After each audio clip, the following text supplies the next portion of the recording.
Nelson. Welcome to a brand new podcast by Roots TV called Young Changemakers. Today I'm seated with Naresh, and today we'll just be discussing a whole lot of things. Hey. Thanks, buddy. Thanks for having me, man. No worries. Thank you. Yeah. Perfect. I guess, the first thing we can start off is by introducing yourself, a little bit about your background, and when did you move to Perth, I guess? Well, I moved to Perth about 5 years ago now with my wife and kids. It has been an interesting journey.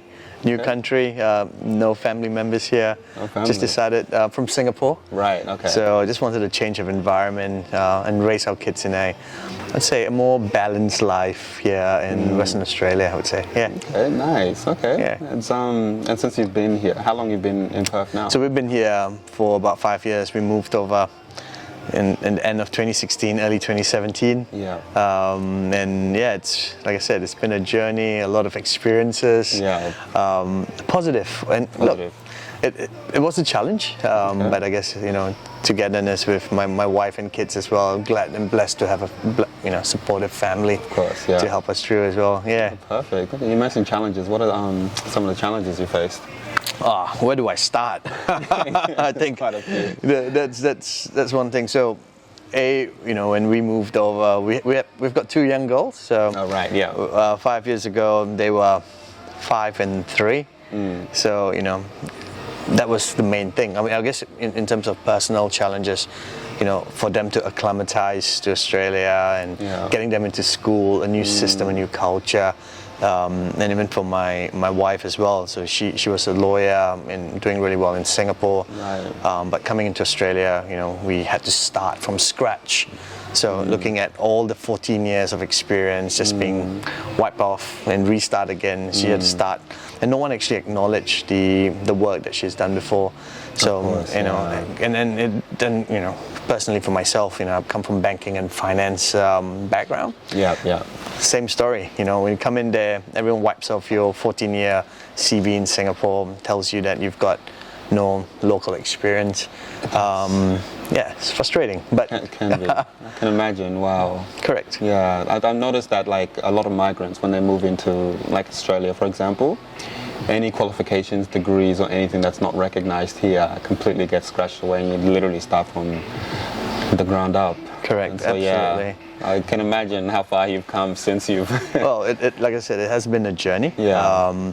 But it's all about resilience that I believe us as migrants have really learned, because we do come from very interesting countries and backgrounds as well. And I think playing to the strength of what we have learned and where we come from, and then look forward how we can use the tools to for the betterment of ourselves as well. Of course. Yeah. That's awesome, man. Okay. Thanks, brother.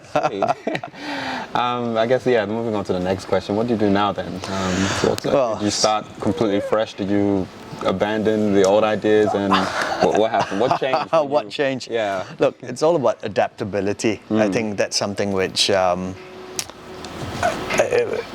was one of those things. How do I even put it? You're in a new environment. You got to look at opportunities. You got to look at where your skill set is at. What can you make the best out of what you have at the end of the day. Sometimes you got to look from within. Yeah. When I first came in, I was like, okay, let's get a job and work my way through up the corporate ladder again, try to rebuild everything. I spent 6 months for working for a company doing back in finance and insurance. Yeah. Wasn't for me. I just found it hard because I was, self-employed in Singapore. Right. Yeah. When at one point it came to a point where I just couldn't go back into that same routine and stuff again. So with family in a new country, unlike in Singapore where you've got your parents to help look after your kids, over here you got to look after the kids. You got to make sure food's on the table, the house is clean. So we started looking from within, personally myself, and in terms of, okay, what's the key areas that we can see opportunities in. So that allowed me to look at bringing a part of the business which I used to do in Singapore into Australia. But for that to happen, I need to understand the environment. So I had a stint with a bank, an Australian bank. I'm not sure if I'm allowed to share names, but I'll just keep it as it is. So work for Australian Bank to understand business banking, understand Yeah. the challenges small business owners face, Okay. in terms of banking issues, trade issues, staffing. So you learn so much when you have the opportunity to meet other small business owners. That's true. So that was one. And from there I moved away and started a cafe. Okay. Started a cafe. Well, was it successful? No. Did it make me money? No. Did it cause a lot of disruption within my family? Yes. Wow. But I believe that challenge in itself was brilliant because it was a learning curve as well. Yeah. So how else would I be able to understand what a small business owner goes through if I'm not in their shoes or I've not been through their shoes as well, Yeah. right? So all that was going on the side, like I said, the family's growing up. My wife, lovely wife Faiza, she was a lawyer in Singapore, like I mentioned. Yeah. She had to re-qualify, get herself up to speed, Wow. got herself into her first job here. Yeah. And guess what? We only to found out that she was exploited, worked crazy hours, worked almost a full-time job, Yeah. underpaid, below awards and rates, and And so this is here, happening right? here. So there are Wow. people taking advantage of us migrants, in that area, and all this we didn't know. Only just recently we found out. So.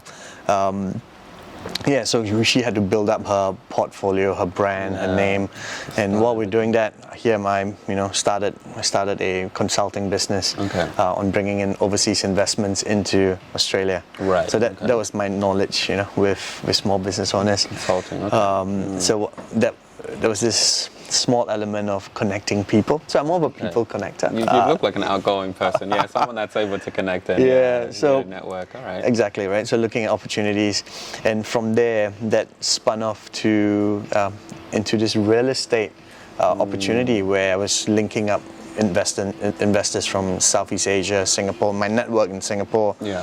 connecting them with Western Australia properties, Gotcha. doing small developments. And I think that was a Kickstarter because Yeah. that opened up opportunities for me to meet more people.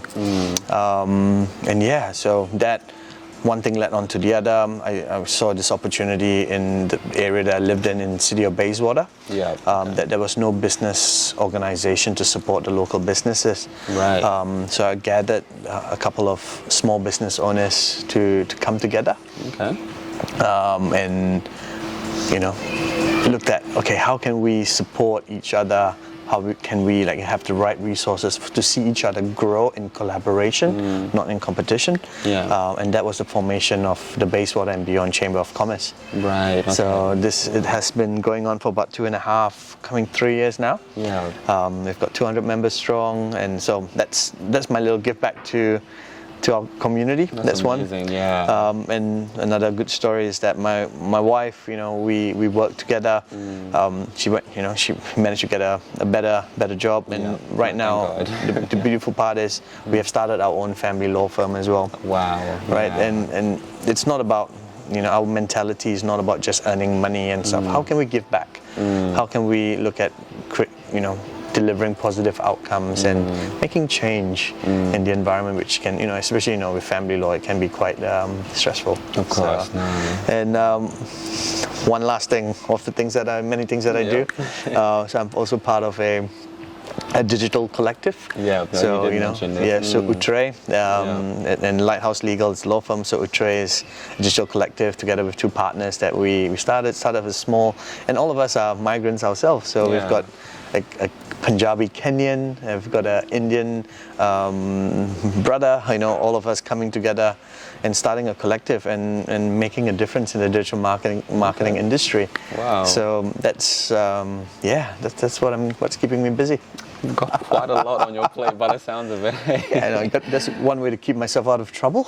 Yeah, being busy. Staying busy. That's That's it. awesome. Okay, what parts of the digital media? What part of digital media is it entirely? Is it everything or just specific? Correct. So what we do in Utre is pretty much digital strategies for organizations, right? So our focus is on creating a plan for companies to look at where they are, where they want to be, their engagement with their online customers, consumers, prospects and leads, lead generation. So we do a full strategy on their business, and I would say a direction on where they want to go. Gotcha.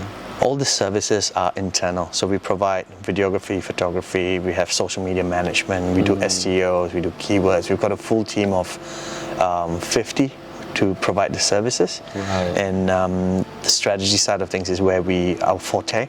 Okay. And then the delivery is in-house. So that's how we keep our costs low. Okay.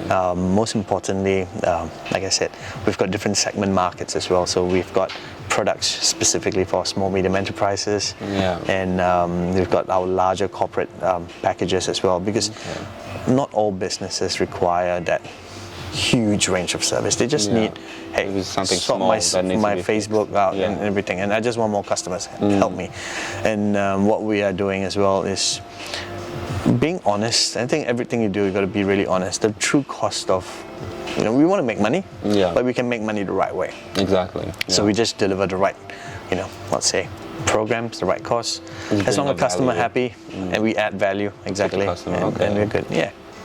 Okay, on to our next segment. What are some of the biggest challenges you've faced up until now, and what are some strategies you've used to overcome them? Okay. Yeah. Nah, it's always one of those questions where sometimes you got to sit back and look back and reflect as well. Look, the challenges, you face challenges every day, and I think the biggest challenge that you face is just yourself, and that's personally my struggle as well. The drive, to find that drive within you tend to be complacent individually. You have to admit it. There are days when you wake up, you go, I'm in control. I decide how much I want to work and stuff. But that's something which the mindset is so important. Yeah. So in my toilet, in the mirror, I've written 4 words: commitment, mindset, consistency, and control. Yeah. So those words, every day I just look at it, I just repeat, this is what I want to do. I want to be consistent in what I do every day. Yeah. I want to have the right mindset in whatever I do. Business, life, work and play. The mindset is very important. Yeah.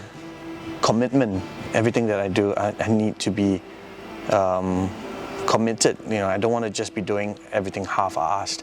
I just want to make sure that if I give my time and energy to it, I want to make sure I see it through. And lastly is control. I mean, we all have indulgence. I love my food, I love my chocolates, my sweets, and there's sometimes I just enjoy overindulging, doing stupid things. But hey, you need to have control, because all that control then leads back up to consistency, mindset and stuff. So it's all interlinked if you really look at those words. But I would say look at doing that. And going back to what I said earlier is about, look within yourself, create a good network of right-minded people who believes in what you're doing. Pick up people with good vibes as well, So once you get all that in place, there will be a lot of noises around. Stay true to your mission and vision, and if anyone is saying anything, as long as they're going to be walking with you to that goal of yours, welcome them on your journey. If not, step aside and be strong.